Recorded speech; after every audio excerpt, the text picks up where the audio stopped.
I would do the prayer as Mr. Johnson would do the prayer. First of all, we called worldwide. They take a look at the scholarship, you know, y'all still out from the thing.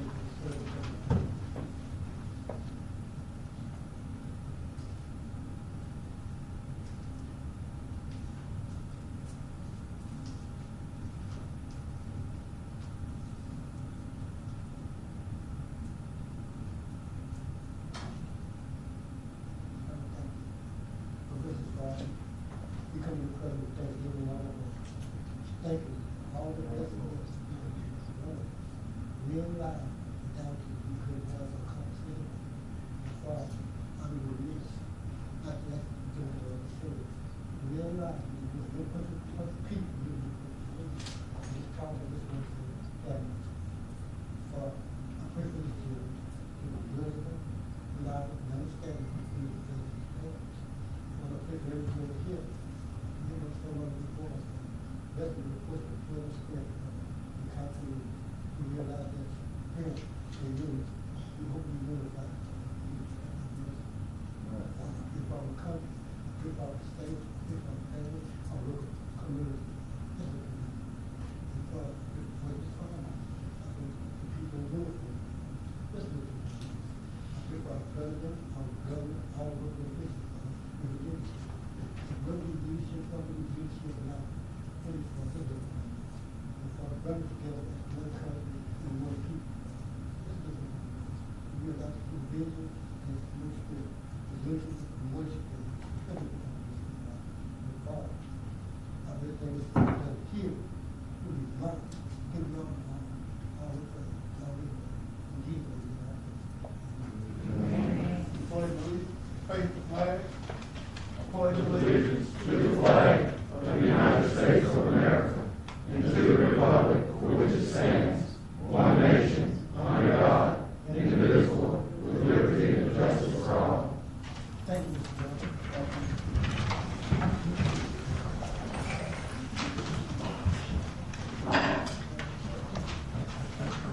Michelle, please call it on.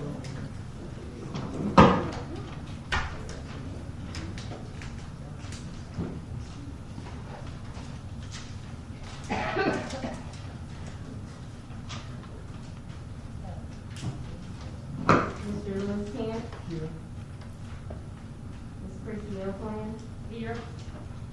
Mr. Chris Hall. Present. Mr. Ronald Johnson. Here. Mr. Jason McCray. Here. Mr. Keith Mills. Here. Mr. Richard Olivo. Here. Mr. Michael Cheatham. Here. Mr. Kyle Citizen. Here. We want to approve it, give it the one that this is the approved tax order from AGA from the long-term government income. You want to do it. Second. I'm going to keep on hoping to do it. Yes, sir. Any discussion? Question from the audience? Is all in favor? Aye. Any opposed? Motion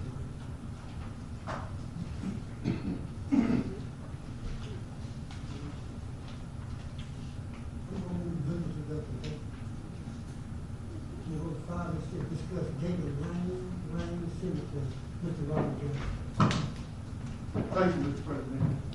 First of all, I'd just like to recognize all the people who live in that community from Wayne that are here tonight, came out to voice their opinion on these matters.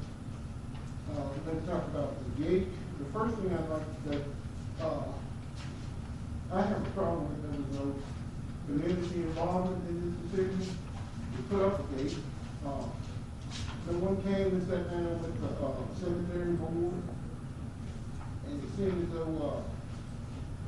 though, this did not come before the jury either, that I know of, that I was here. And I know one member can't speak on behalf of the entire jury unless it's authorized. So, and then the other thing, it seems like, it came from outside, making a decision for the people in the community without being involved. I was informed about a gate being put up in the cemetery, so I went and I looked.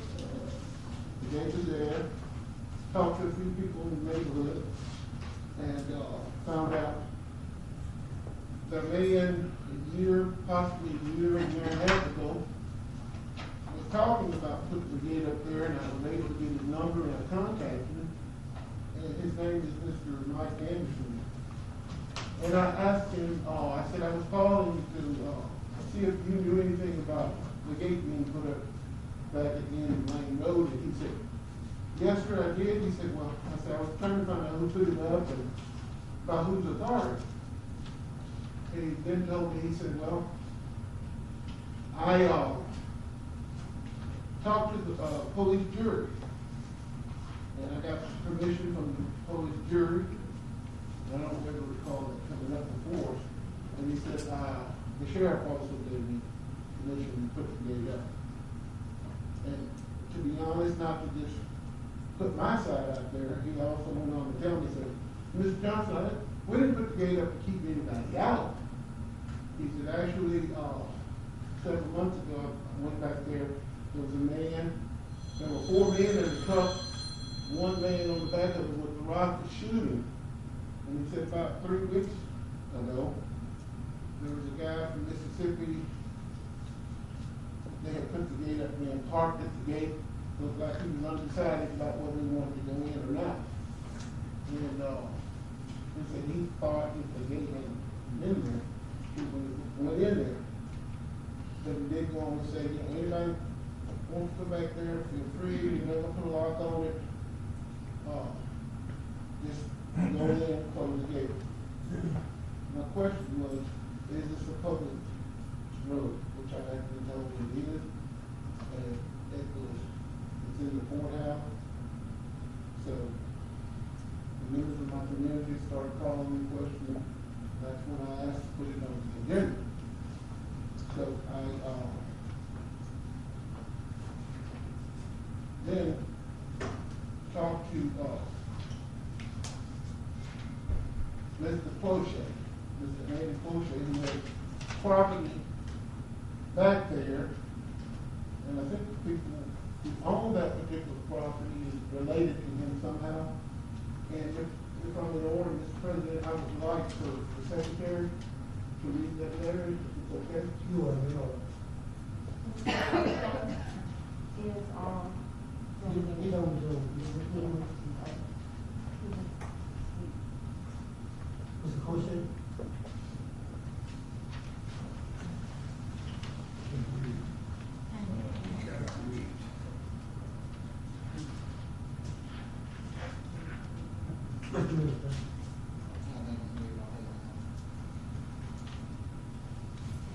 Mr. Poche, I believe you're on mute. We can't hear you.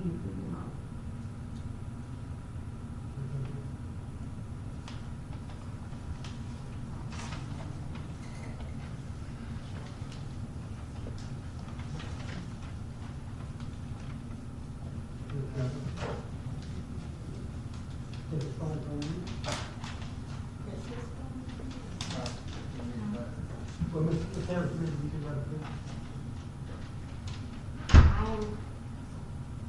Can't turn it up, and you can't hear. Turn it up.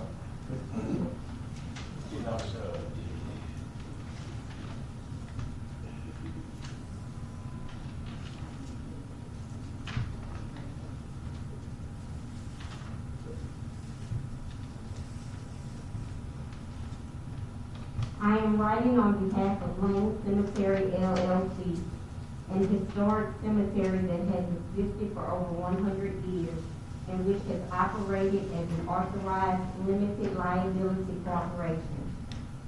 In the state of Louisiana for approximately the last 10 years, Lane Cemetery is also an authorized certificate holder of the Louisiana Cemetery Board. The 2.1 acres of fenced cemetery is recorded on a plat on file with the East Feliciana Parish First Court. I am personally familiar with the road that heads south off of Lane, and which then turns to the west to the entrance of Lane Cemetery. And I have always known this road to be an open public road serving the landlocked cemetery, and I have never experienced any gates or signage that impedes the public access. I am also familiar with maps and aerial photos of this road from long before my personal experience with the area, and I surmise that by dedicated public use, the road leading to the cemetery has always been open to the public. I have now heard and seen photographs of a gate with some restricted area signage placed at the Lane north end of the road that seeks to restrict traffic and call the area restricted and authorized personnel only with video surveillance. On behalf of the Lane Cemetery, I respectfully request the following information. Is the road leading from Lane to Lane Cemetery a public road dedicated to unimpeded public use for decades and regularly maintained by the East Feliciana Parish Police Jury, who placed the gate and the signage at the Lane intersection of the road? Under what authority were the gate and signage put into place? Assuming no authority has been granted for the gate and the signage, what is the intention of the East Feliciana Parish Police Jury as to removal of the gate and the signage? In making this request, the Lane Cemetery is not aware of anecdotal stories of lawlessness and trespassing in private property and random gunfire in and around the cemetery. I assure that the government officers of Lane Cemetery stand ready and willing to assist the public authorities of East Feliciana Parish in stopping any and all lawless and trespassing offenses. Given the number of anecdotal properties of lawlessness in the area in the last 2 or 3 years, the time may indeed be here for surveillance cameras to be maintained by the sheriff and for regular patrol and surveillance activities to be stepped up on Lane by the sheriff, to be stepped up on LA 955 westernmost entrances that lead to the south side of the cemetery. However, whatever actions that need to be taken must be taken by lawful representative authorities and not by any private citizens who are not operating under color of law.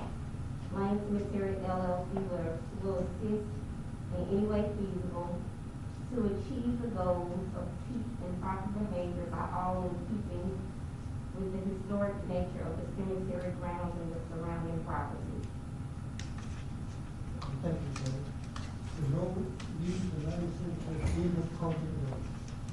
You cannot facilitate it to anyone from traveling down public road.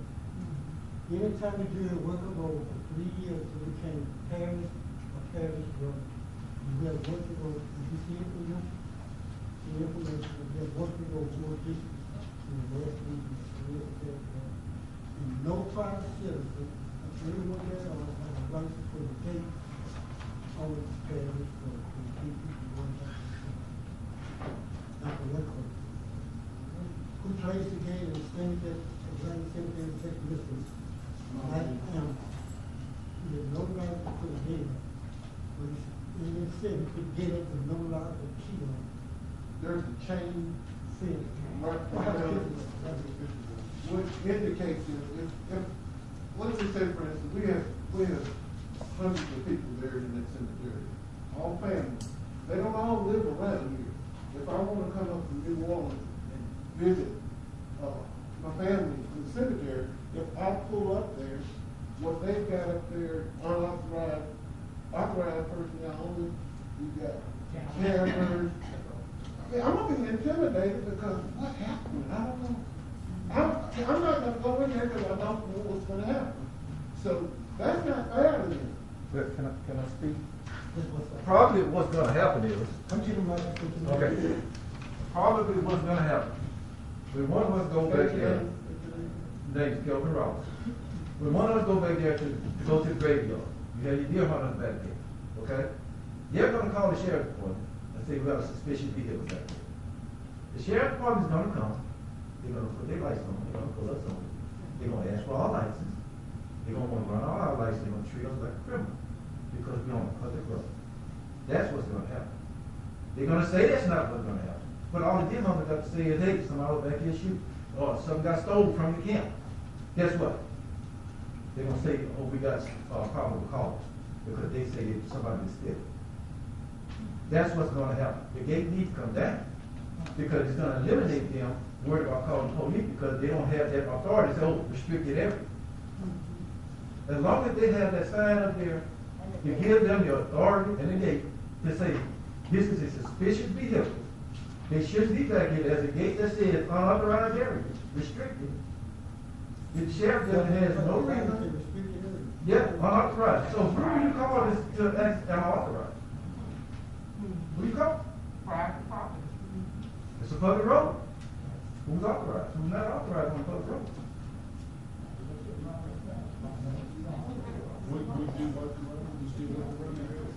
So we think that thing is just unfair. We're gonna be treated, we're gonna want this, are the ones that's gonna suffer. For that gate and that signage that's on the gate. The deer hunters are not gonna suffer. No one's gonna call on them because we're used to people going on that road. Nobody's gonna call and say that's a suspicious vehicle.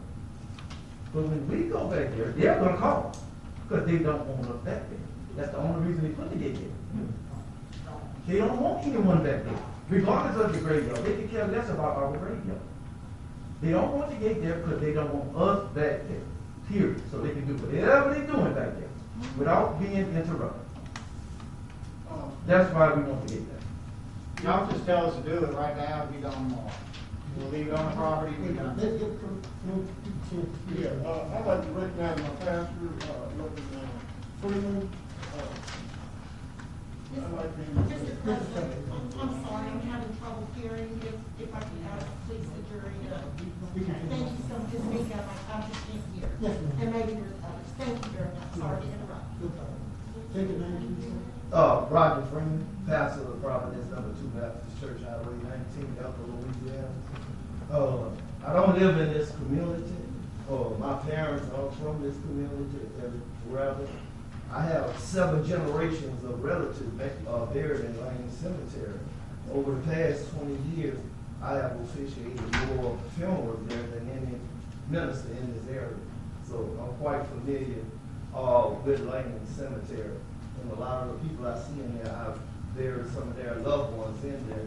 And that was my big concern because of the access to back there. Eventually, it could lead to something else.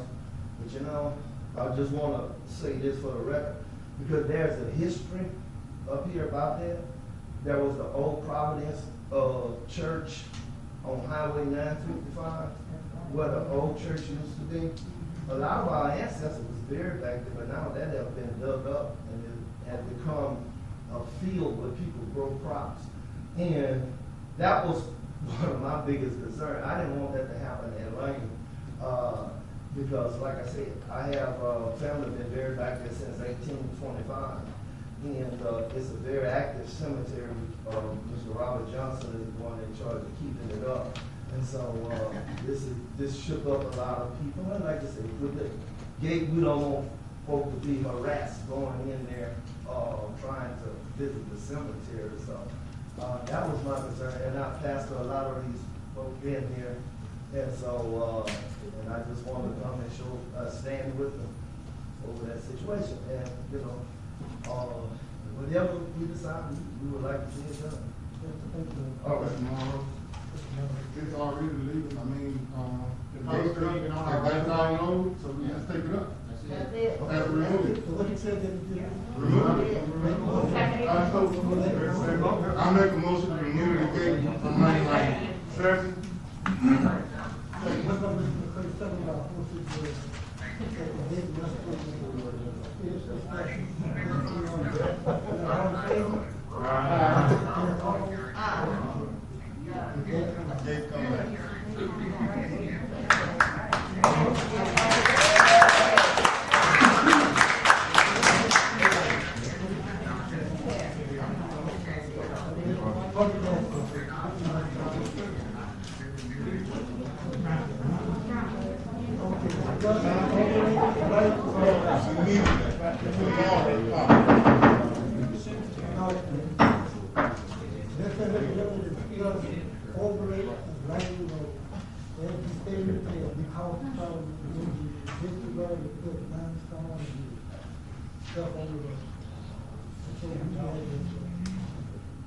Mr. President,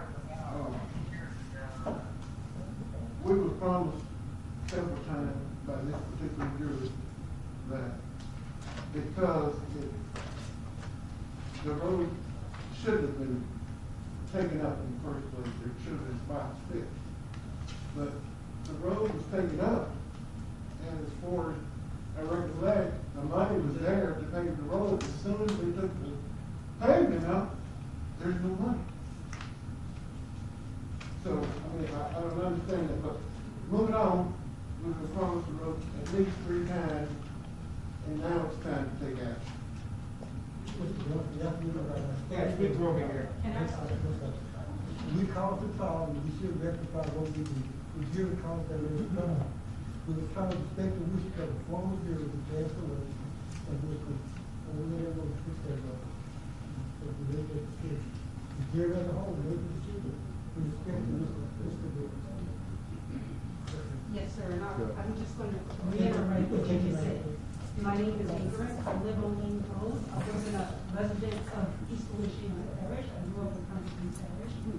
But when we retired out the military, we called it a home. And we called it a home because it's beautiful. But today, like everybody else in the Lane Road, you're gonna hear several times from any one of us who live, travel, or have any interest on Lane Road about the road conditions. My goal isn't to convince you elected officials about the need to repair and replace our road. My goal is to remind you all of the promise made to do so. And in the promise made to do so, as elected officials, there comes with some integrity. I know you guys have other budgets.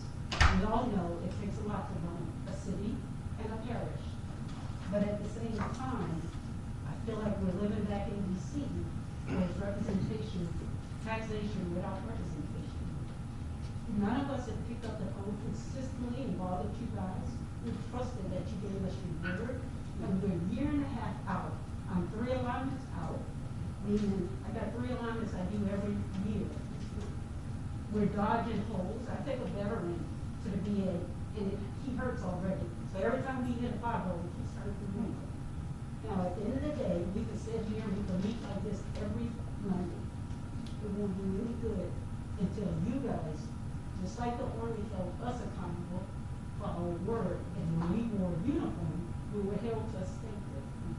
You were elected, you should be held to that standard. And that standard shouldn't be consistently telling us, because right now, the delayedness starting to feel like denial. And that's not fair to any community. It was the lack of communication on this panel that created that scenario where a whole road was ripped up because you got new shiny equipment. And it made no sense. So if we want to move forward with anything, whether it's picking up trash or helping our community look better, it has to be this one accord. And it has to be a promise made and kept. That's the key. Yes, sir. But not kept and promised, kept and done. So that we don't mind, as a panel, we first thank you guys for even having these meetings. But most importantly, it's not just following rules, it's also not having grass cut. Me and my husband is always picking up trash. This is my community, it's my home. And this is generations of people. they're owed that. They're owed a clean road. Even if you call us at these meetings to get together and clean up, allow us to do that. But it's up to the elected officials to create those scenarios, not citizens begging for something that they're paying for. I thank you for your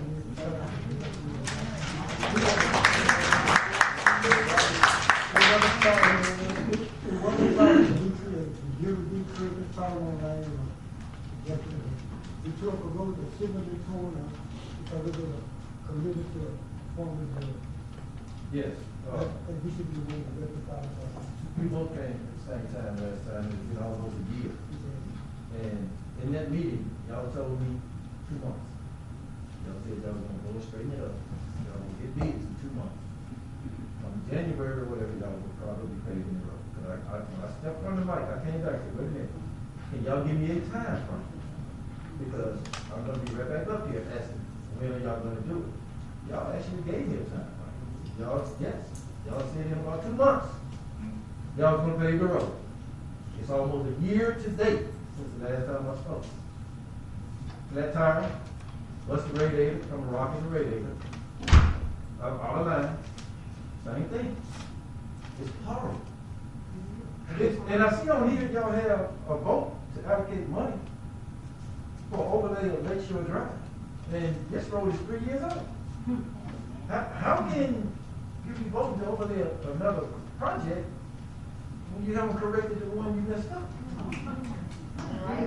I don't get that. Now y'all telling us y'all gonna do it, but then y'all want to take a vote, you're gonna do it on the road. That's not right. Y'all, so in other words, y'all just telling us something. I mean, that's the honest truth. Y'all told me this a year ago. Y'all, is this what overlay another road? Gonna have a recall. Is this the overlay another road? Not wrong, we can never speak out on Is this the overlay another road? And y'all haven't done all about it. And this should it was supposed to be the first project that y'all took care of when y'all started overlaying road. That's what y'all said.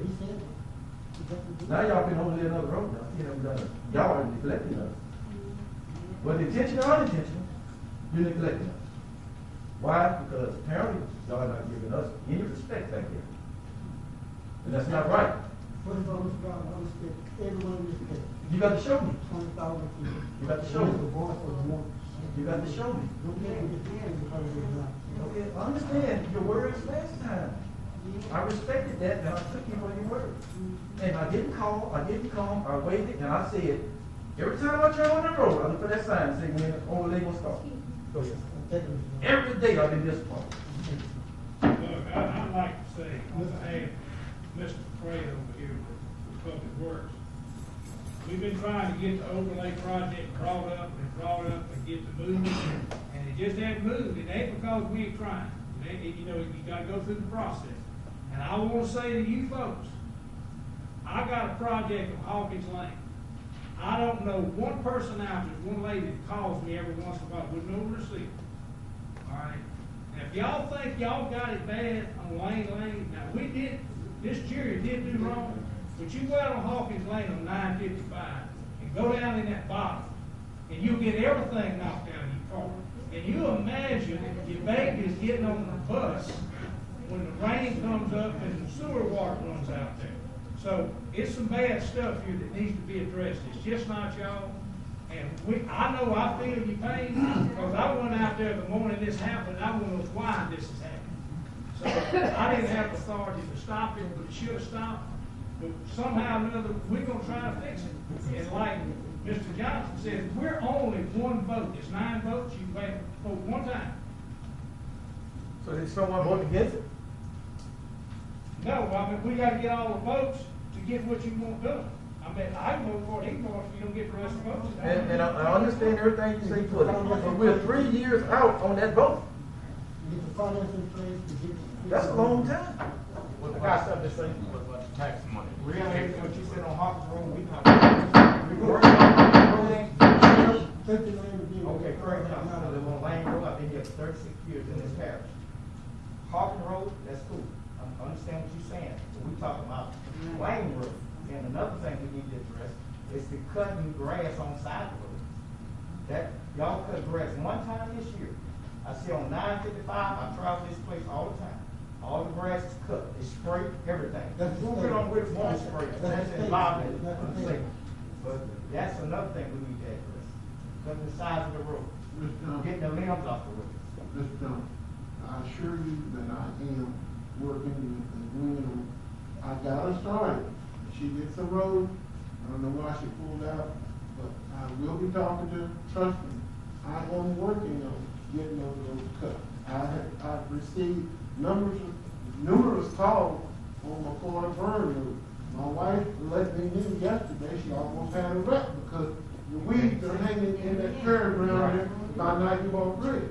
So I will get with Ms. Quinn tomorrow and see if she can get the cutting crew back out there as soon as she can. But I think what happened after they cut so many roads in my district, other people needed roads, and I think that's what happened. She pulled them. I promise you, I'm working on getting her back. But what I'm saying, just don't put us last. Well, I'm gonna tell you this, by checking with Ms. Gwen, the DPW, when I checked the last 2 weeks ago, the tractors were over in y'all area, okay? Yeah, I see. It came in and that, but y'all gonna have to be patient with us on this. We got 435 roads and 2 tractors and 2 men, okay? When it rains, grass grows in 2 weeks. I mean, the grass is growing up on my road, high as a stop sign. But, okay, we're gonna try to make it work. And like I said, when I checked with them 2 weeks ago, they were out of this district cut. But they have cut. I seen where they cut certain parts, they have cut. If you're gonna do it right. Get the finance committee, see what we're going to rectify the wrongs that we've done. I'm cleaning up, lining the roads, and put limestone on it, and crushed up that spot. I realize it's really, really dirty out there when it's dry. I get a lot of complaints about people who come on down. What's the treasure of jury? I move that. Can't make a vote on it. No, just go ahead on and fix the road. Get the city. I'm going to call another DPW meeting this week and meet with the finance committee and see where we are, and I will get back with y'all. I'm gonna get the whole jury together. He's the director, he's the chairman of DPW, he will call you. And scratch number 10 out, table it. Yes, sir. I'd just like to ask you, did y'all ever generate a road overlay priority list? Yeah, we have. So y'all have one, is it like based by district or overall for the parish? Like, Just about this, we jury and so much. so y'all have a list, a priority list, is that list available to the public so these folks can look where it falls? Like where lane is in that priority list? They come and ask. I just knew y'all talked about it before, and I just figured that might be helpful, and see where it is. Anyone can call and ask for anything on the post bureau, we go on the website with the government operation, and see what's going on with it. Yes, sir. Dan, could you use your microphone? Okay, thank you. Anything else? I will get some lists and bring out, to y'all, get a chance to look at some copies. Thank you all for coming. We appreciate whatever y'all can do, please. Thank you. Did Mr. Boucher talk after? I don't think we're done. What we got tomorrow?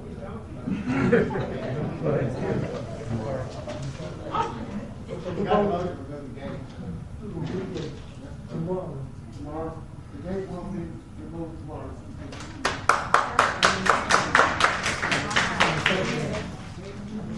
We're going to the business plan.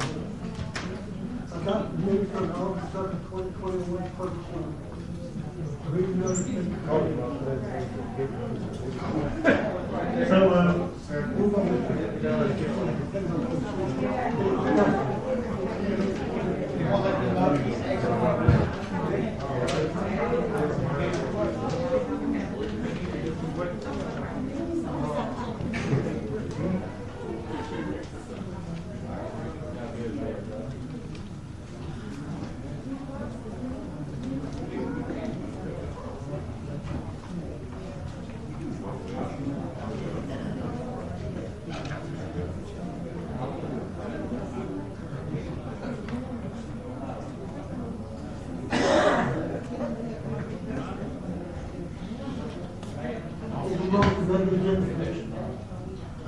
minutes from August 7th, 2021 public hearing, reading level, state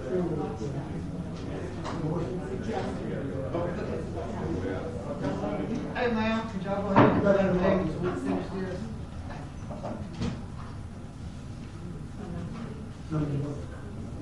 Adopted minutes from August 7th, 2021 public hearing, reading level, state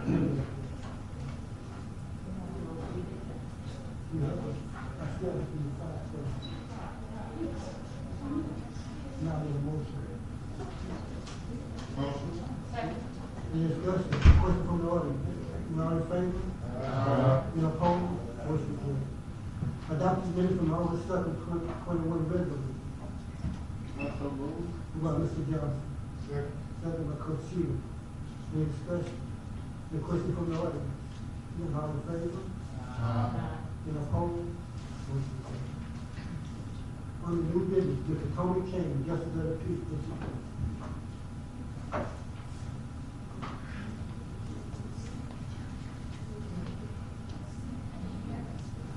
Good afternoon, everyone. My name is Tony King. I recently got elected as the Justice of the Peace, District 3, replacing Mr. Billy Yarborough. I've had the wonderful opportunity of working with Mr. Yarborough, and it's an honor as well as a privilege to follow behind him. I currently have been in the Clinton area for about 2 years. I'm employed by Health Management for operating two apartment complexes in the area, the Clinton Manor and the Clinton Plaza.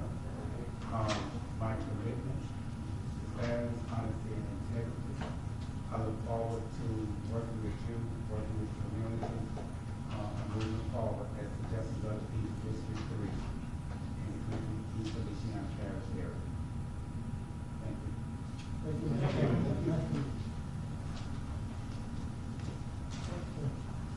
Presentation for 2020 election district determination report, Mr. Vice Chairman.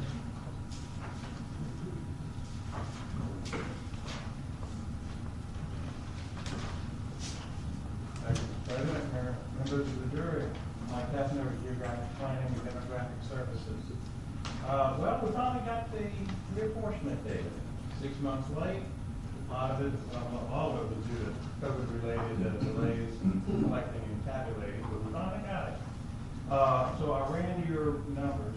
Determination is the first step in the process where you take your current election district boundaries and you calculate what the 2020 population is. And from the average, you can deviate plus or minus 5% from that average. And if it goes, any district goes above that, then you have to go through the reapportionment process, which is adjusting your district boundaries so that you equalize your population. So if you take a look at your 9 districts, your average district size would be 1,977. That's your parish population of 1,739 people. Now that is taking out the adult prison population. That's all that's in Dixon. That way it doesn't skew your numbers. And that is allowed. That was done last time. And we follow that same protocol. So you have 17,739 divided by 9. It gives you an average district size of 1,977. You'll see that in the district population column, the first one, you'll see what the 2020 population is for each one of your districts. The deviation is the number of people above or below that 1,977 number.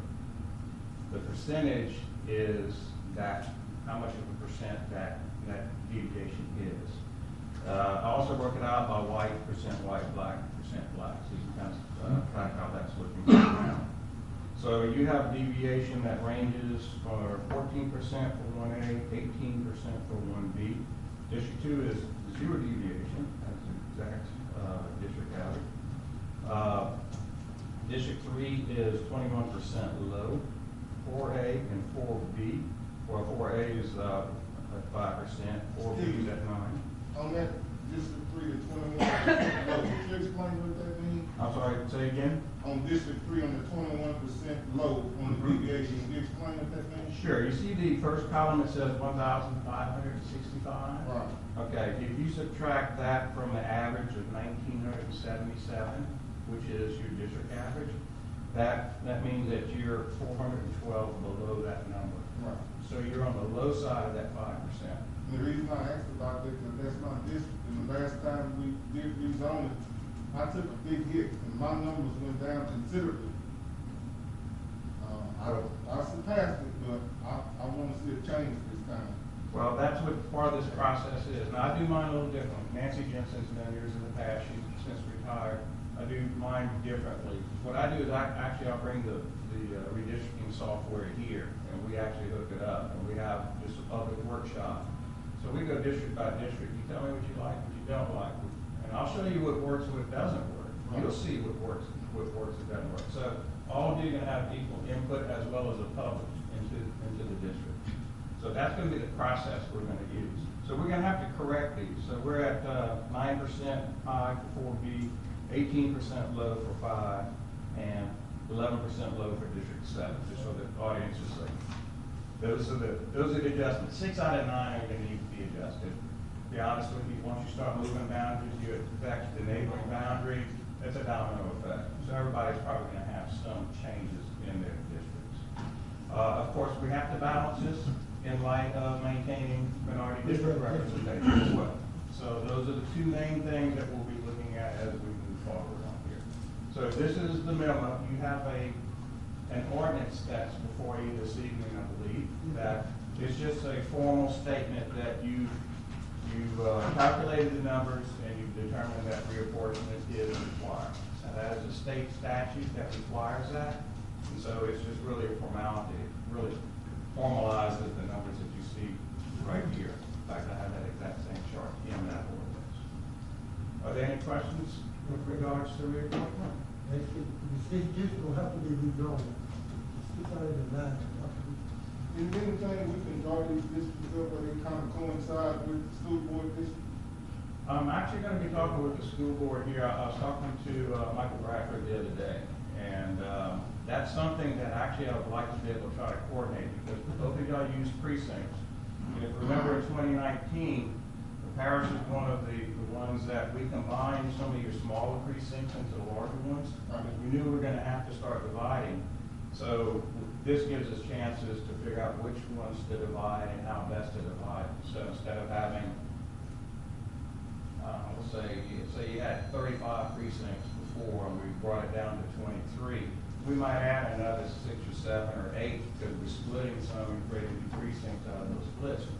You want to end up with fewer than you would have had even starting with this. So that keeps your cost of the elections down.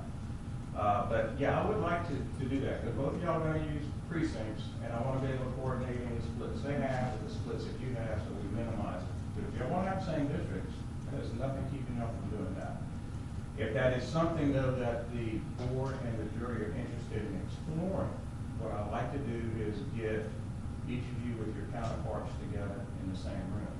So, Mr. Johnson, you would have your board member from your area sitting next to you as we go through these things. That way y'all can discuss what you like, what you don't like. That's really worked out well for particularly parishes that have home rule charters and they have the same membership. The board and the council have to have the same districts instead of just council running roughshod and the board just having to take whatever they got, bring them in together so they can discuss it. That way they both serve the public for different purposes and there's no reason for there to be that tension between them. And sometimes reapportionment can do that if you don't get everybody. But that's what's to happen at the school board meeting, 9 school board members, you represent one district and one jury. This will be hard. Yeah, it's something we can take a look at. They have 12 members compared to our 9, and then in their Clinton area, people in Clinton vote for 3 school board members. It's a different Which plan. doesn't even seem legal, but they get 3 votes, 1 man, 3 votes. Yeah, it's a little different. Looking at that, I've been going through Ms. Jensen's file, so it's going to be something that, but if you can kind of at least get them aligned a little bit, they don't have to be exact, but if you at least kind of get them somewhat aligned, then it usually helps out a little bit. It's great if you have the same one, but you have to have the same number of members to do it. Mills, you have a question? No. Okay. All right. Thank you, Mr. All right. What I'd like to do is I'll get with Felicia, and we'll see about setting out a workshop coming up in the foreseeable future to kind of start working on this. My first step will be drawing a plan that meets all Section 2 criteria of the Voting Rights Act. And then from there, we'll start throwing darts at it.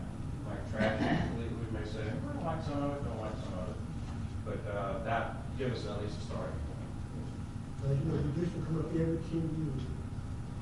Mr. President, did you want me to address the Next one. next one? Yes, sir, please. Okay. We also have before you a ordinance ratifying the polling location assignments for your precincts that are in place right now. The reason that's coming to you like this is that when we combined the precincts back in 2019, we didn't change anybody's polling place. They were still going to the same polling place. We just, instead of 2 precincts going to that polling place, we combined them so there was only 1 precinct. The Secretary of State, because there was no change, they went ahead and in their system, they went ahead and assigned polling places for these 2 precincts. But state law, in my opinion, vests that authority with the police jury, the parish governing authority. And it was my suggestion, and it's my recommendation that we at least take this step so that the jury officially ratifies that, because the cards are already going out. It's just really a formality in this particular case. But I think these kinds of things, you need to follow state statute, and I think that shortcut that was taken by the Secretary of State really shouldn't have been done, even though the end result was the same. So I went ahead and drafted that ordinance for the ratification of the current polling places for the 2021. Now, just to back up a little bit, once we start doing reapportionment, we start dividing some precincts, we may find that if we take precinct 1 and we divide it into 1 and 1A, and they're both voting at one place right now, we may decide at some point in this that maybe polling place closer to 1A, that would be more appropriate. So we would assign a different polling place to 1A. That'll all be part of our discussions on reapportionment. For right now, I just would like to make sure everything's clean as far as in compliance with state statute. So that's why I went ahead and drafted that and asked that to be put on your agenda. Mr. Beach. I agree with what you said about the Secretary of State messing with the poll place, but my precinct got moved to where I can drive by at least 2 polling places before I can get to the one I'm supposed to vote at. So, and I agree, they didn't do too good a job, might be as far as I totally agree with you, Mr. Russo. The other thing is that you talked about combining small polling places or small precincts.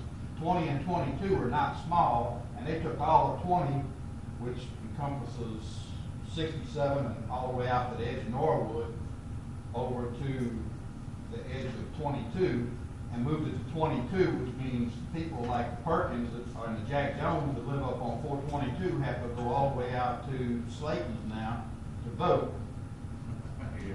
But that may just be a temporary situation. That's the thing I want.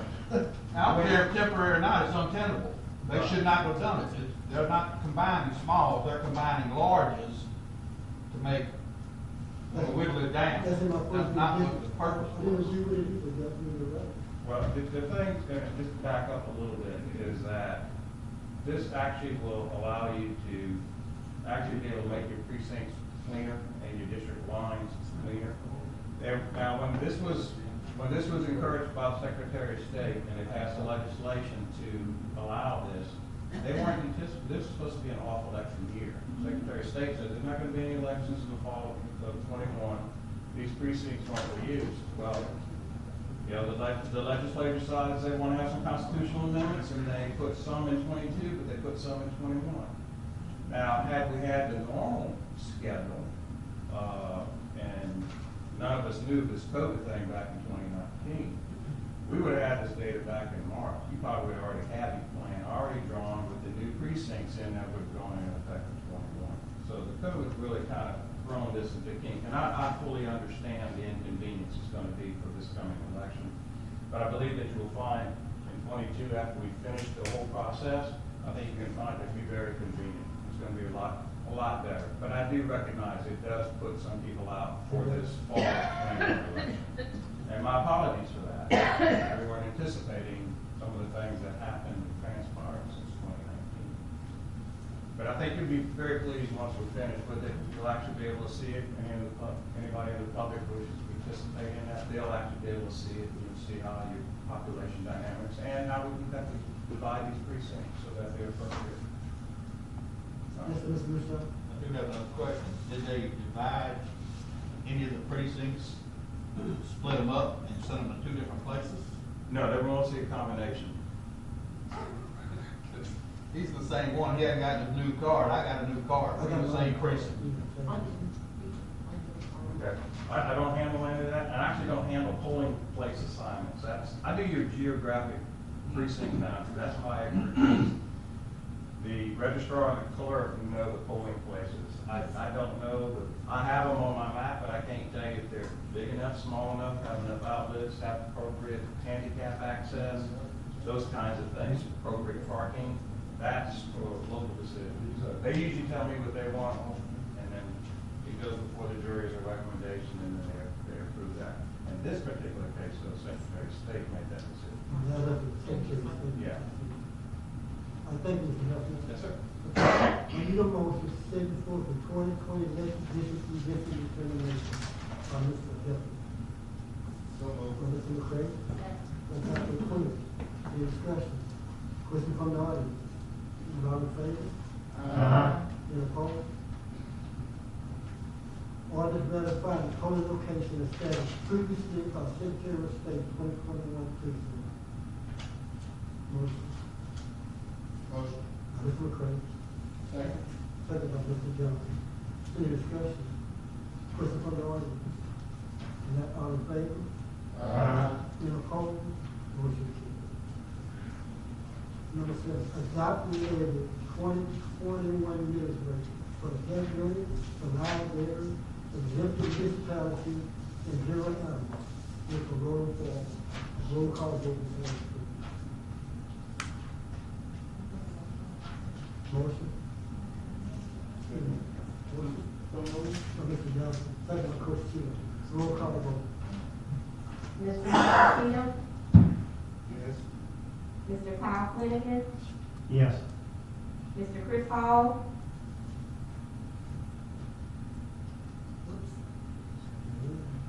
Yes. Yes. Mr. Ronald Johnson? Yes. Mr. Jason McCray? Yes. Mr. Keith Mills? Yes. Mr. Richard Oliver? Yes. Dr. Christy O'Quinn? Yes.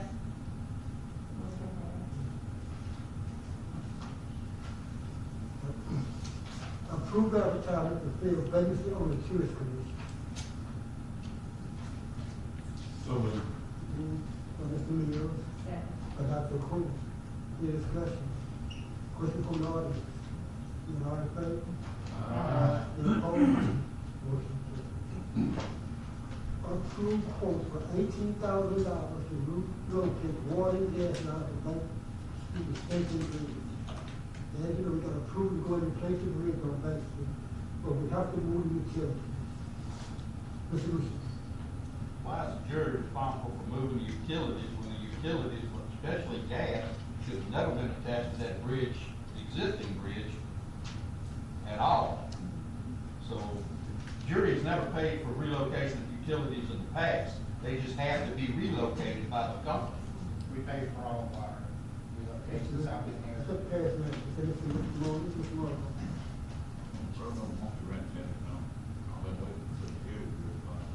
You find out who we place the bridge on. I make a motion to approve. Motion by Dr. Quinn, second by Mr. Chief. Any more discussion? Question from the audience? All in favor? Any opposed? Motion carries. Mr. Chris said that. One opposed. We need a motion to table number 2. Roll call vote, down to $85,000 for the company. Motion to table. Motion. Second. Table. All in favor? Any opposed? Motion carries. Number 11, that's the addition. To approve tennis order for HGA to manage broadband development in Green.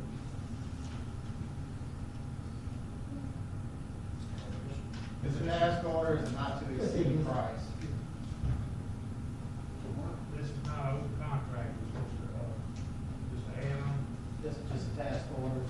to exceed that price if they help us write and manage our broadband grant. They've already done 3 months of work pro bono for us, leading up to this, all our mapping and everything. And now it's to the point where it's time to apply for grants. So moved. Mr. McCray. Second. And Dr. Quinn. Any discussion? Question from the audience? Not all in favor? Any opposed? Motion. Committee and staff report. Executive committee. One. Recommendation to fill 2 vacancies on the planning and zoning committee. We have three applicants, yes, three applicants. Yes, sir. We call the name of you. Mr. Martin McDermott, Who is asked to be replaced, back on the planning and zoning. Mr. Richard Paul, and Mr. Matthew Peterson. Recommendation for executive committee is Mr. McDermott and Mr. Matthew Peterson. Yes, Mr. I second that. I think the what? Well, I make a motion. Any discussion? Yes, sir. I just couldn't hear y'all. Who No, was, who was it? who were the last two names? Richard Howell, Mark McDermott, and Matthew Peterson. Mr. Tarver didn't want to He do it? never Okay, I just applied. couldn't hear y'all. Thank So you. he never applied, so. Okay, thank you. Matthew and Mr. McDermott. Any discussion? Question for the audience? All in favor? Any opposed? Motion carried. Mr. Introduce yourself, please, Mr. Peterson. Introduce yourself, please. What's that? Introduce yourself. I think most of the people in this room already know me. I'm Matthew Peterson. I live in Bethlehem, Louisiana.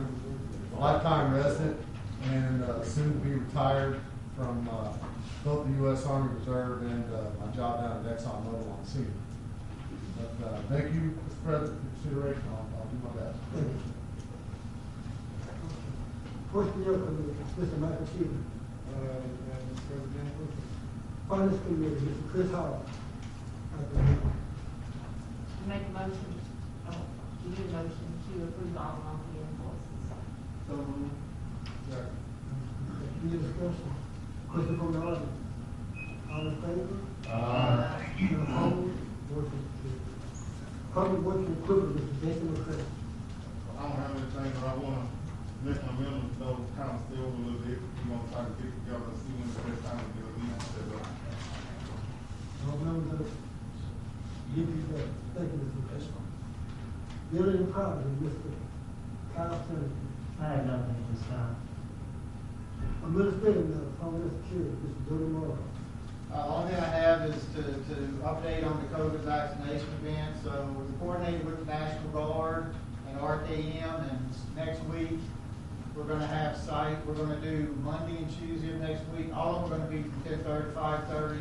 Monday and Tuesday is gonna be at the Clinton Fire Department. Wednesday, Thursday is gonna be at the Florida Fire Department, and Thursday and Friday at the Jackson Fire Department.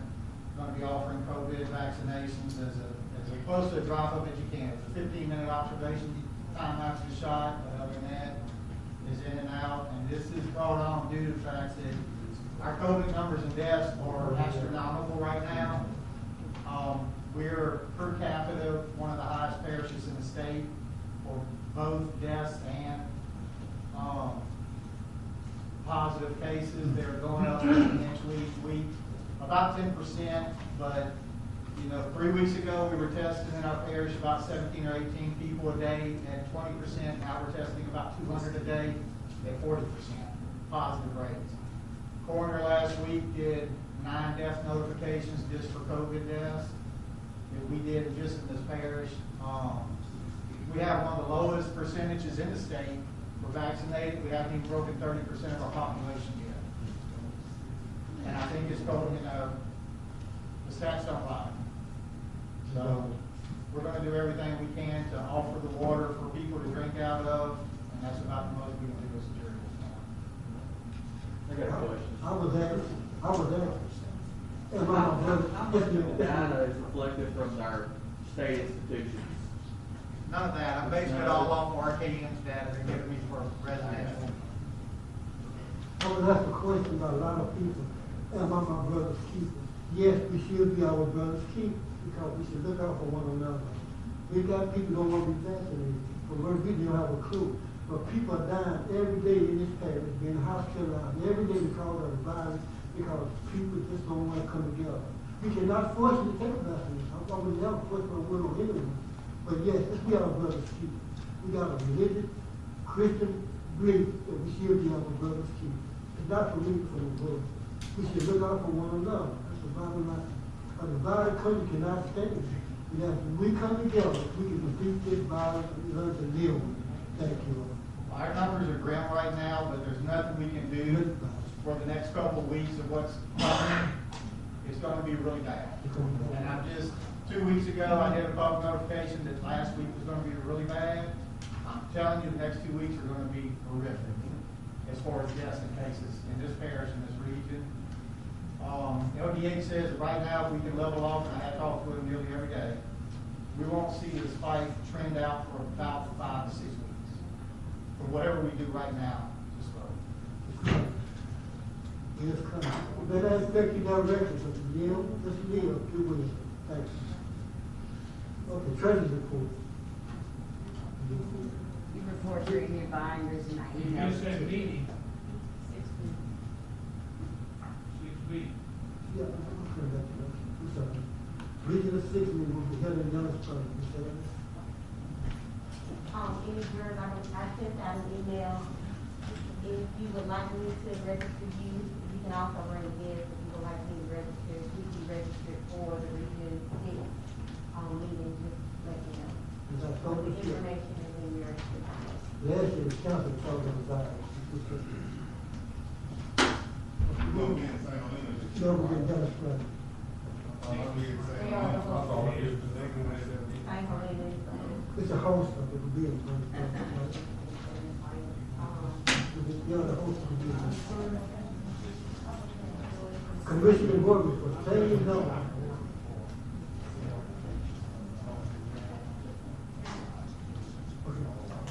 Commissioner Morgan for saying no. Recommend not to grant citizen loan for Haiti, Poland, and Kirby on Highway 2. As we know, with a public hearing last Thursday for the Haiti loan, they recommend that you do not grant $3 change for Haiti, Poland, and Kirby on Highway 2. I'd like to make that motion. What's in the song? What is this? Not to grant the zone change for Haiti and Kirby for zone change on Highway 2. I second it. Any discussion? Yes, sir. I'd like to make a few comments if y'all would before y'all decide what you want to do with this thing. I'd appreciate it. Floor for discussion, yes, sir. I ain't trying to keep much of your time. Y'all, We all know you, please take the matter, please, sir. sorry. Take the matter. Jeff Moody, I'm a surveyor, and I got involved on this thing because Peggy Westman owns this property that's in question. It's about 22 acres right next to the Sonic Cemetery in Atlanta. I mean, are y'all kind of familiar with where this is, or am I just telling y'all for the first time? So anyhow, it's 22 acres right next to the Sonic Cemetery. It was originally zoned A2 back in 2011.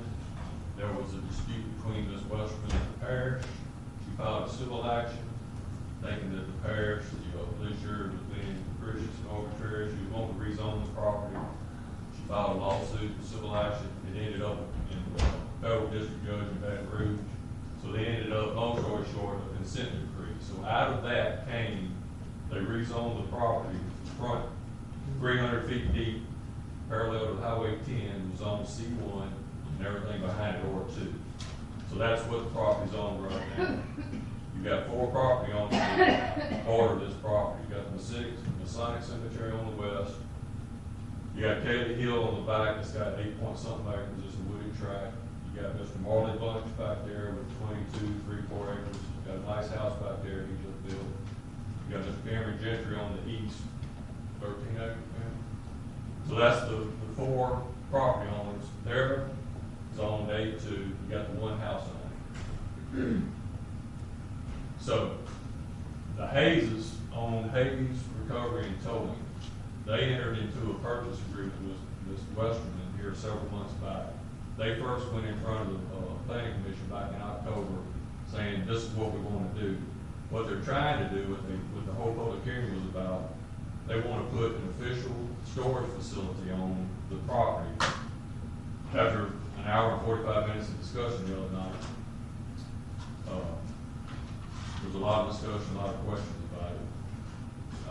The only thing I'm trying to point out to you right now, I think the end result of this, y'all can obviously vote how you want, go ahead and deny the request or table it, whatever. What I want y'all to understand, this situation, regardless of what happens with the Hazes and the Westerman, it's kind of like the solar farms. Now we have something, an official storage facility that is set up by state law, called the Louisiana Administrative Code, Title 55, Chapter 19. And I printed that out. It's like 20 pages. There's like almost 50 sections in that law. The law was set up in 1989. And the regulations for these official storage facilities are guidelined by state statutory law, and they're oversaw by the state police. So there's regulations you have to do. You just can't do anything you want. There was a lot of discussion. They were using these terms interchangeably when I was trying to make the point they're not. Junk yards, scrap yards, I can't ever remember what they call it, pull ports, you know, when you just have stuff, you go pull ports off the vehicle. That's totally different than what this is. But it's a matter of educating yourself on what these storage facilities are and what they are not. Now, your ordinance, your zoning ordinance is silent on this, kind of like the solar farm deal and different things y'all are encountering. There's nowhere in the zoning ordinance that says, where do you put it? There's actually nowhere in the zoning ordinance that says, where do you put a scrap yard, junk yard, and these kind of things. Your ordinance does mention scrap yards, salvage yards, whatnot, but in the general comments after zoning, so it's not classified, is my point. So, let me just ask y'all a question. When y'all had to stop and address solar farms, can you tell me what your process was to come up with an ordinance and decide where that fit in your zoning ordinance? Yeah, we need to think on it. You got a driving come up and ride with the deal. Well, I mean, I know y'all run everything by your legal counsel, but I didn't know if on a zoning thing, if y'all send that back to the planning commission and get them to educate yourself on what this is. I didn't know if y'all took it straight from y'all and talked about where we're going to fit this, because you shouldn't just stick it to your DA and say, do this, because you do have a planning commission, y'all are police here. So I'm posing that as a question, because what I'm asking for y'all, aside from this particular thing with the Hazes, so that was a lot of the comment the other night. Number one, the Hazes wanted to rezone the entire property C2. And there was a lot of concern, and understandably so, that the entire property would be zoned C2. Because as you know, once you zone a piece of property, there's a list of things you can do on that particular zone. Now, they were coming to the planning commission, y'all to say, this is what we want to do. They had a map, they want to put the towing yard, there's an existing house up on that hill. They wanted to use that house for an office. Like I said, there's a lot of regulations that the state police you have to do. Now, the big unknown thing about it, because your zoning ordinance was silent on what to even ask for on the rezoning, I called Mr. J.R. Ruchon. Well, first off, I even called Sam DeQuilla before this, because I knew about the consent decree. I wanted to know, because I didn't know, can we change the zoning? Do we have to go back to the federal court? So I sent an email to Sam, and I read that at the public hearing the other night, and he said no. In his opinion, he thought because it was rezoned by the judge, who basically acted as an arbitrator in this, he felt like you could ask for rezoning under your normal procedures. So JR, we looked at it. I had my opinion of where it best fit. He had his. He recommended that we ask for a C2 zoning. But again, your zoning is silent on it. So that's what we did based on the recommendation. We asked for a C2 zoning. And I have to agree that your zoning is silent on it. So even if y'all knock this down tonight, what I'm asking for y'all is y'all to expedite and jump on, just like y'all did solar farms, where does these official storage facilities fit? And I can give you information. So I'm asking y'all before I leave here tonight, please tell me how that process is going to look. Y'all going to send this back to the planning commission and say, y'all educate yourself on what this is? You might even want to look at defining salvage yard, scrap yard, it is a totally different beast. Those things aren't regulated, they're not even mentioned by state law. This is a different animal. So y'all need to educate yourself on what this is and what it is not.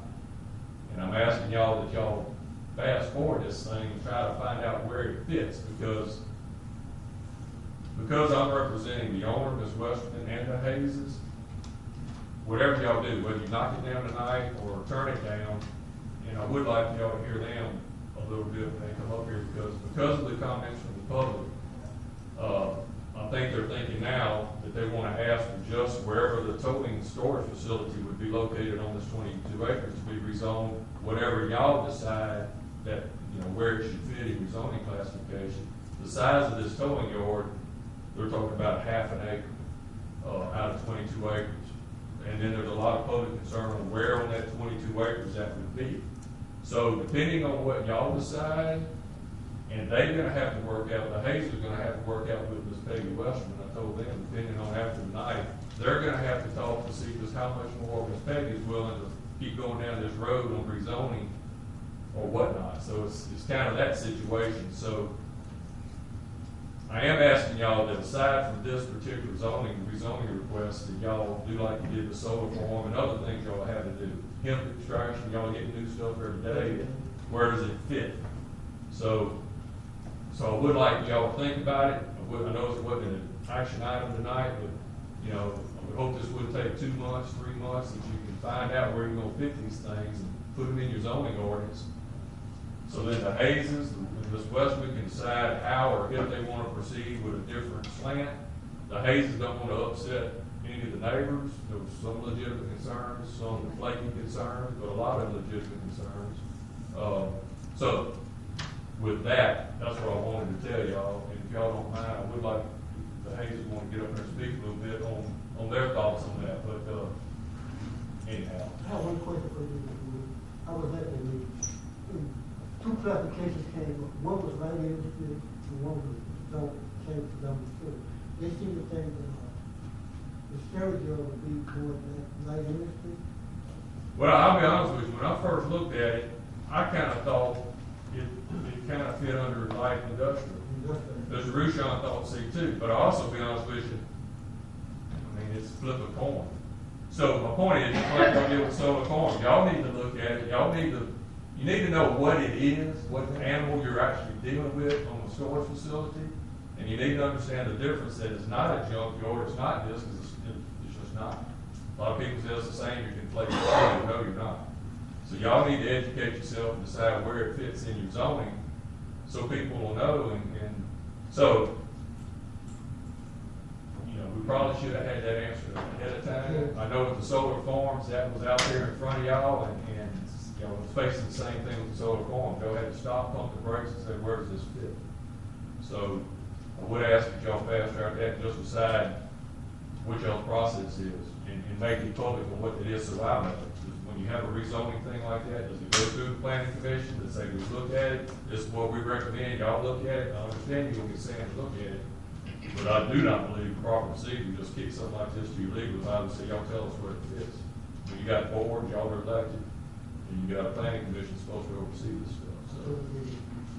So if you don't mind, if the Hayes, you want to get up and say something? This is Ms. Melanie Hayes and her husband, Mr. Dwayne Hayes, and they can speak on their own on what they're thinking now after that public hearing. Thank you. Thank you. Please state your name, please. Hi, y'all doing today? I'm Melanie Hayes. We basically, I'm just gonna read what I read in the last meeting, so we all can be on the same page of how we feel about this land.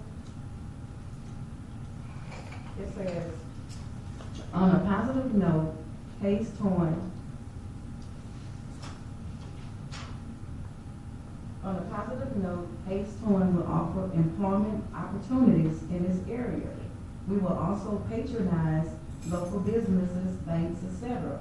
Now, as for impounding vehicles, that would only take place if it's not drivable and the customer has not decided on the collision center to take it, or when the police officer stops a vehicle that's being illegally driven on the roadway.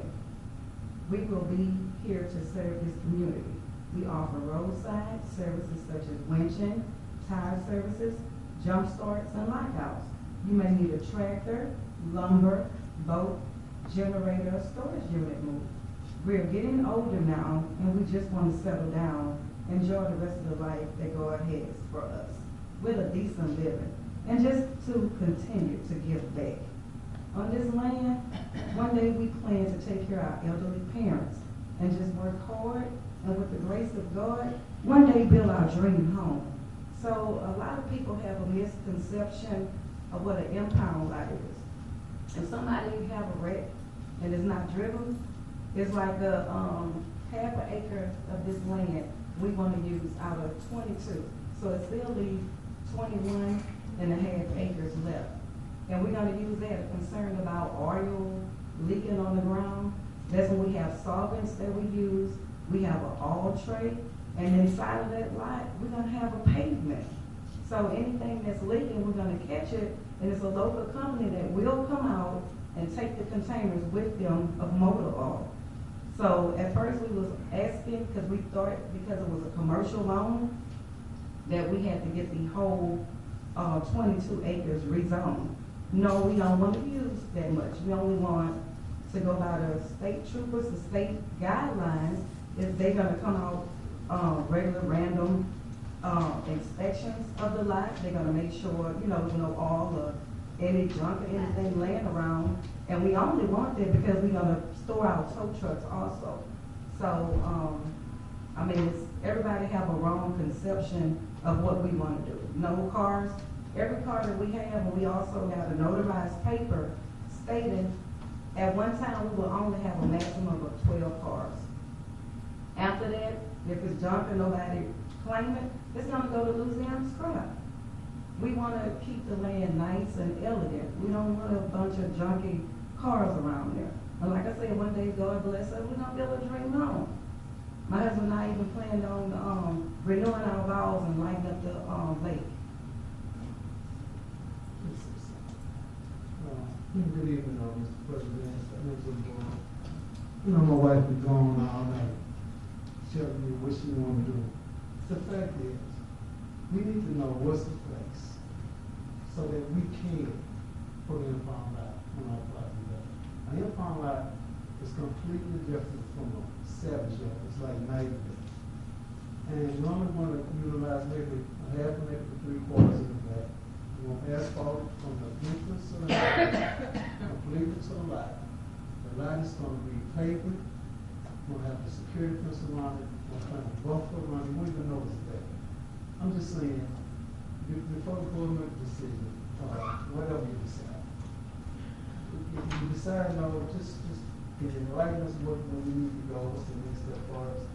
Can you please just come out and just do a walk around and just look and see who's going to be offended and wherever would be right for it to be placed. We're willing to, to work with anybody. We're not here to just throw stuff up everywhere. No, do it in regulation and right and nicely. One more thing, Mr. President. I'm sorry. Listen, the only reason why the talk came up in the beginning about rezoning the whole thing is because our knowledge of the loan we first got, we thought that's what we had. And I thought it would be more simple to just do it that way so we can proceed. We never intended to do the whole thing commercial. We only want the half an acre to make it 3/4 of an acre in the back rezone the part that we're going to use. And that's all I said. Mr. Lewis, our ordinance is very solid on so actually here yesterday, that's the plan, come back with a plan to how to place these businesses and things in our ordinance. But right now, we have a recommendation coming from planning and zoning to deny land change. Yes, sir. Yes, sir. I'll wait. You know what? It's like when we first started this, we went to the planning commission. They were the ones that told us what steps to take. And I'm talking, we've done it to the entire area. We've done it. So can we go to the next meeting? Where do we go from this? And everyone in the planning committee raised their hand in favor about impound lot. You know, after we explained to them that it was gonna be fenced in and state regulated. You know, it was after the majority who didn't really understand what an impound lot was versus established, that's when everything got kind of haywire. But I went out there, because to say faith without work is dead. So I went out there and I took pictures with my tablet. If y'all want to pass it around, there's so much green buffer. And I went out there with an open heart, because sometimes we get a little selfish about what we want. So I wanted to see what the neighbors wanted. And I prayed, I said, Lord, take away any selfishness out of me. And I looked and I zoned in, and I'm going to be honest with you. It was nothing that I seen that they can see that we would interrupt them. It was a lot of green buffer, a lot of it. I can even see through the bushes. Yes, ma'am. Thank you, ma'am. Thank you, ma'am. Come on. Thank you, ma'am. I'm Sue Bunch. I think I know most all of y'all. I was at the zoning and planning hearing the other afternoon. There was lots of discussion both ways. It was very lengthy. But it was consensus of the planning and zoning not to recommend this. So I hope you will consider what this board or committee decided to do, so y'all can consider this tonight. I'm telling you, it was very lengthy. And if you're gonna have a committee that you're gonna entrust with what they think is best for the community, and then that's the way it should be. Any committee I've ever served on, I've been here 70 years. We've done what is best that people want. Well, the people, I didn't get to see your sign-in sheet, but it probably wasn't 3 or 4 people that were for it that signed and had to put for or against. But anyway, that's what they decided. We all accepted it. We could have filled this room again tonight, but we were told we did not have to, because that was the recommendation not to rezone. So I hope you're taking earnest thought what they have done. They considered it, they worked on it, they heard lots of speech on it. So thank y'all, and I know y'all have a hard job, and the parish doesn't have a lot of money to pave roads, but you're doing the best you can do with what you have to work with. I know, I understand. Ron knows, Jason, Mr. Oliver. So thank y'all. I got one. Thank you, ma'am. Jay Bunch. I live directly south of the property, adjoining property, 7118 Andrews Lane. But I would like to make a motion to give a document that pertains to this meeting. The document basically states that 100% of the adjoining landowners are not in favor of the zone request for the change.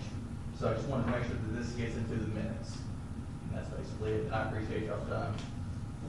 Put us into it there. There you go. Thank y'all. Can everybody hear me okay? Yes. I was at the meeting as well as Bunch, Mr. Bunch, and I think one of the main concerns, and my personal concern as well, is that once you zone this thing completely commercial, that's it, that's forever. There's no guarantee how long the Hayes are gonna own this. There's no guarantee how many of us we could go out and get hit. I could go out and get hit by a truck. But once that's gone, they can sell that property, and then who knows what commercial property is gonna be there. It could be a junkyard, it could be a bank, it could be things that we like. It could also be things that are detrimental to our community. And you just can't say once you change that zoning. This is all residential areas. We have a beautiful parish. And I'm old enough, I mentioned this at the meeting the other night. It can be destroyed so fast, and this is how it starts. You know, you've got good intentions on one hand, and then somebody else buys the property and comes up, you know, quote unquote junkyard or something that nobody is gonna be happy with, and there's nothing we can do, we can never go back. And then it just dominoes. And there's just in a lot of places poor planning. Baton Rouge is unsustainable, Zachary's getting that way. I lived in both of those places when they weren't as rural as our parish, but, you know, you could move around, you had a nice community now, it's a parking lot. And there's no planning, they put up movie theaters within a little raggedy two-lane highway on O'Neill Lane years ago. Nobody thinks about the traffic or the impact. And I moved out here from Baton Rouge. I've been here 16 years, and it's a beautiful parish, and I'm retired. That's why I moved here. That's why I built here. And, you know, it's nice to have conveniences, but those are also a double-edged sword when there's the planning. You know, and that's all I'm doing is I'd like to caution. You know, the Hayes seem to be nice people, what they want to do, but this is a residential rural area, and there's people all east and west down Highway 10. These are our homes. You know, nobody wants to live next to Walmart or whatever. And that's not saying the Hayes, but it's just that domino. So most of the people were for that. They have the front heart. And another thing is, if you're going to zone it commercial, then you're going to come down the road and you're going to want to rezone part of it residential so you can build a house. Well, pick one. You know, you can't just change zoning whenever it's convenient for you rather than the community itself. Thank you, Mr. President and jury. Mr. Clinton, your comment? I just would like to see the document. Mr. Bunch. Larry Beecham, I'm representing Olive Lodge and 52. We the ones that got the cemetery up there, and I represent probably close to 1,500 people that's in the cemetery, not able to be here tonight. But I know whenever they purchased those lots, where they was gonna have the eternal rest, so to speak, that they didn't want the next door neighbors or the next door to be zoned C2, that A, what it is now, what, A1? So it's C1 and R2 right now. C1 and R2. R2, which, you know, we can live with that. Because we own, Sonic Lodge owns all the property that borders that place, front to back.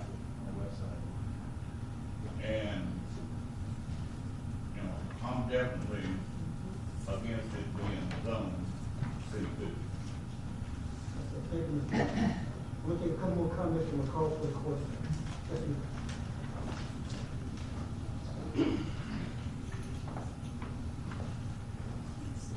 I'm Tanya Graves, I'm with Parish Realty, I'm representing the Hayes on their purchase of this property. And my interest in for them and for this community has multiple reasons. When we initially looked at this property, it did have that double designation of both rural and commercial.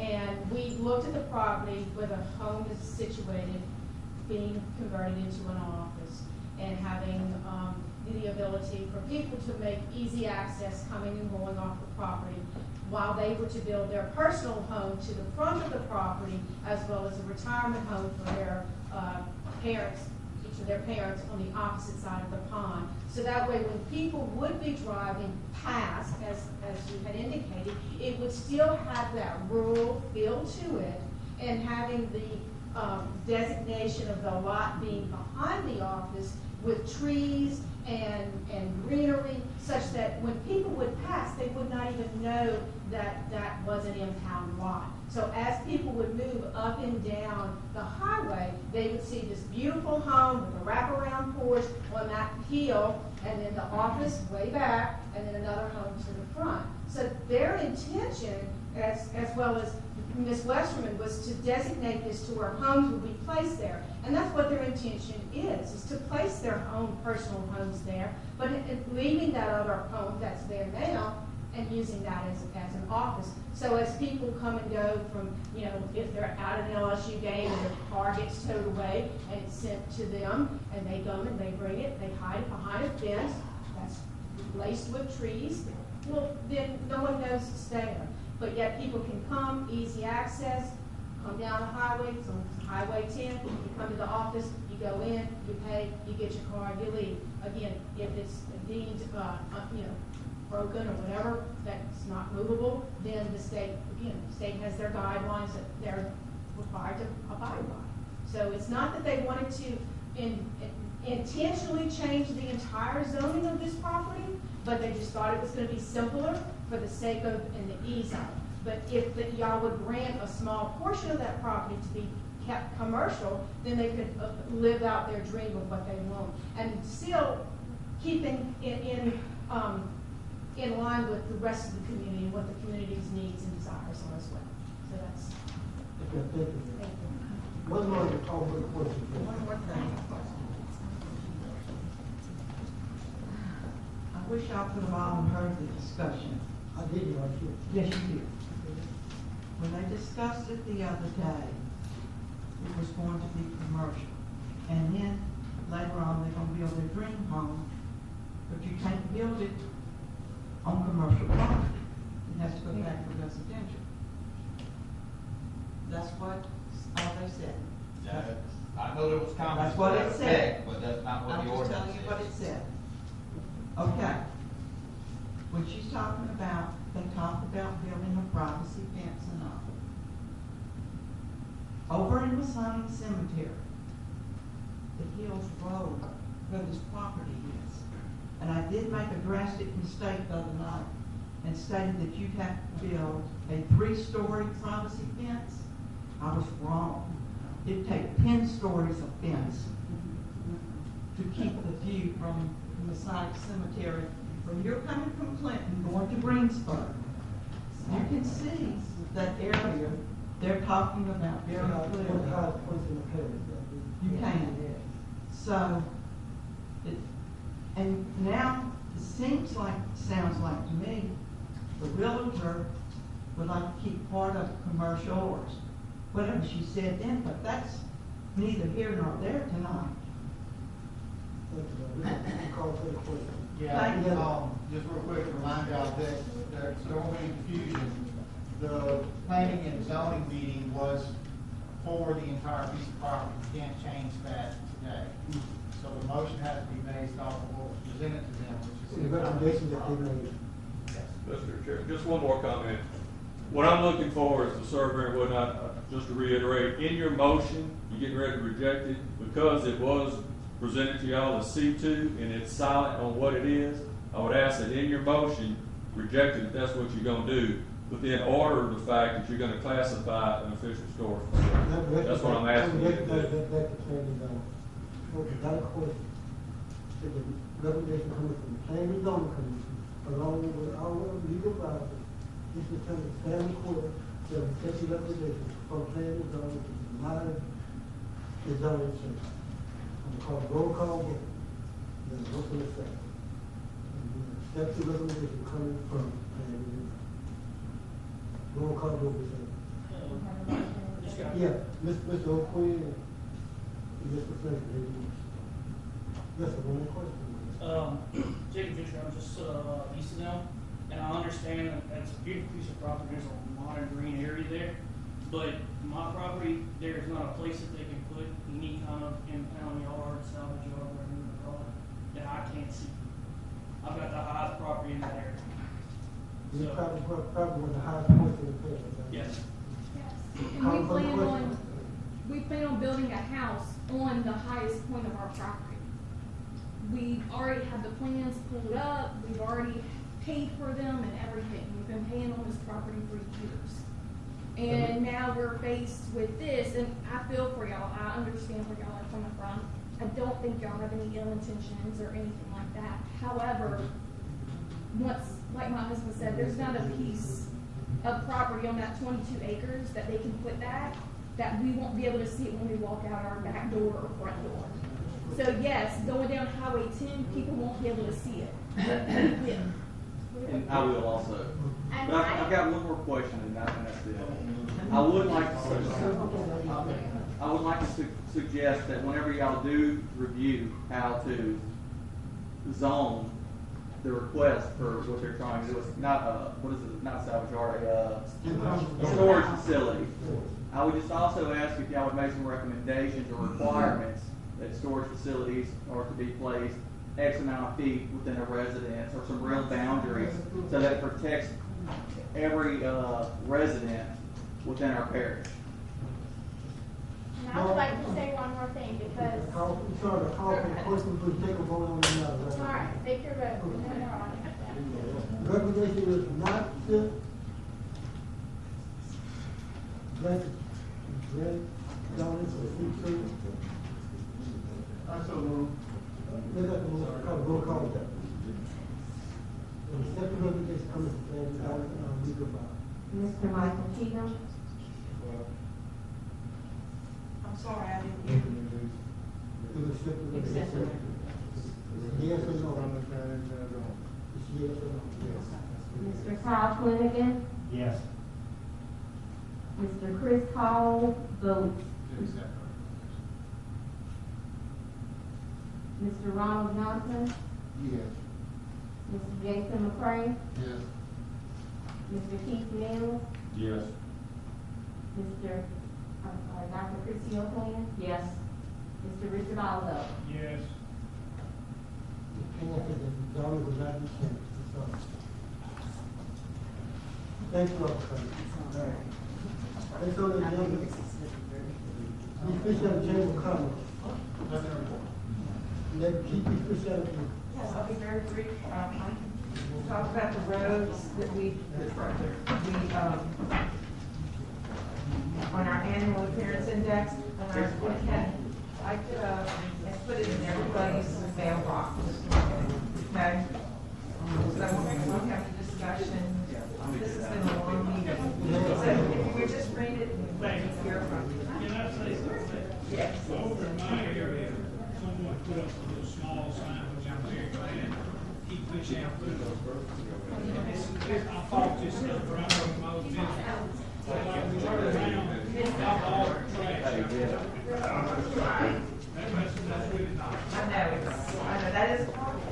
Really happy, But this isn't about any signs, this is about working on cleaning it up. So, for years, these roads, every year, have been a problem, so, thank you. Is there any public comment?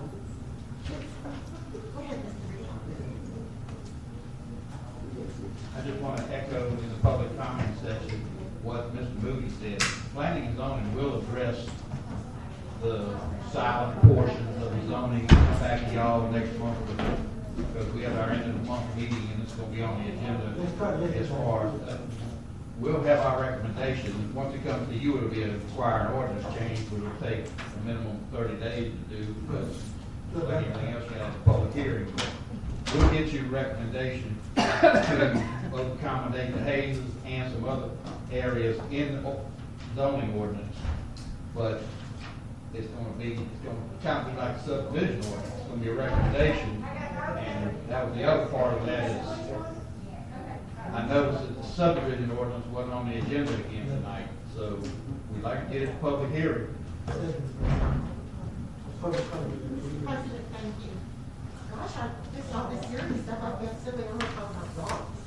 I just have a small concern. I've got some stray dogs that are in rescue in Zachary.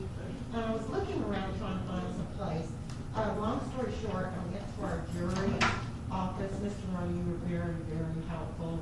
I appreciate it. I talked to the president of the board of the Clinton Arena, and he was very open. We bring those dogs over there to exercising. He said he thought it might be a fence back there. There wasn't. I went there, and that's for horses and cows. My concern was that when I went to the jury office and I asked, I kind of get the runaround. The jury office says the sheriff is responsible for stray dogs. The sheriff says no, it's the jury. And I kind of felt like I was given the runaround. I was told no by someone that I don't think has the authority. That arena is new. to someone else. If you don't have an answer, I'm good with that. In my personal business, if somebody asks me something, and I have to say, well, I have to check, I can't remember, I'll have to get back with you. But I should have been sent to the arena. And then when I went to the jury office a couple of days ago, I was told, well, if you can't use the arena, then what difference does it make? I feel like that's inappropriate. Who told you that, Mr. Young? I don't know who the lady was. Oh, let me say something right up front. Miss Kim, and Miss Gwen are awesome. I don't call very often. They're so helpful. I just didn't feel like this lady was, and I'm sorry, I don't know who she was. I felt that comment was very inappropriate. It's a public meeting. That's what difference it makes. And I mean, or did you just have a phone conversation with her? No, I came to the office because I kept. So you could explain to Ms. Mora what she looked like? Yes, ma'am. No, I'm not, going on a witch hunt after anybody. I'm not one of those people that are gonna back down.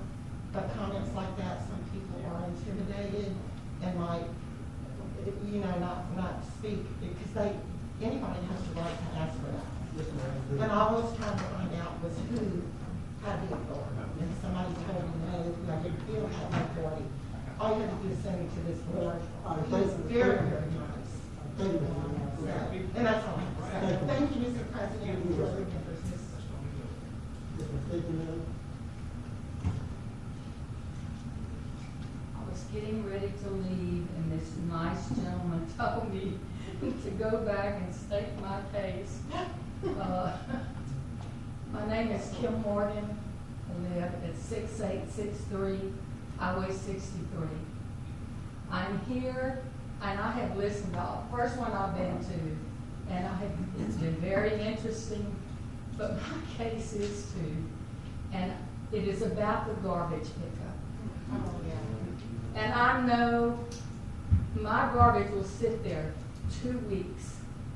I have to get somebody, because I am disabled, I have to get somebody to come take my garbage cans to the end of the road.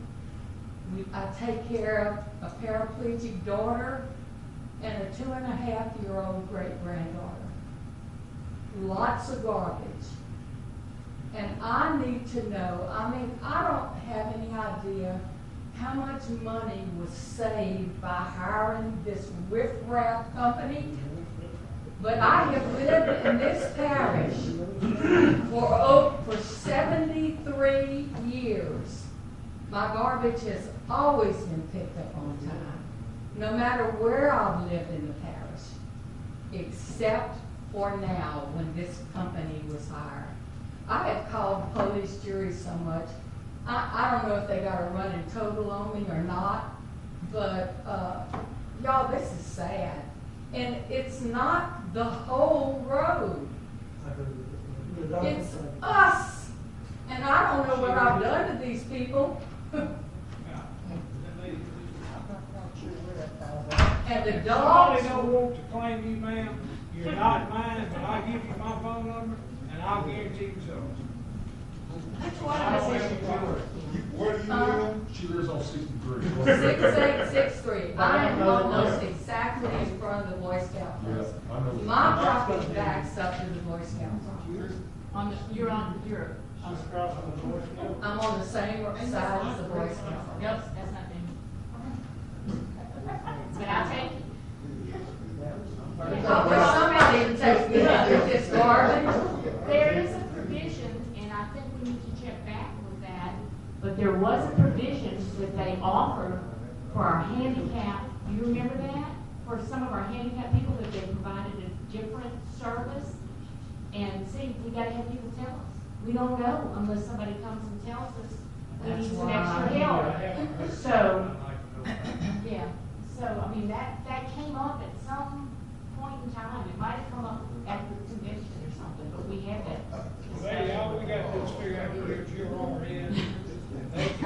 I took care of a problem today, and I will give them credit. I got a picture back in a matter of about a minute, and then the garbage got picked up 30 minutes after the picture. So, if you'll contact your juror, they can get on it, because business of calling them directly don't work. No, I get the same excuse. We have a new guy driving the truck, and he does not know the route. And I said, y'all been telling me the same thing for 2 months.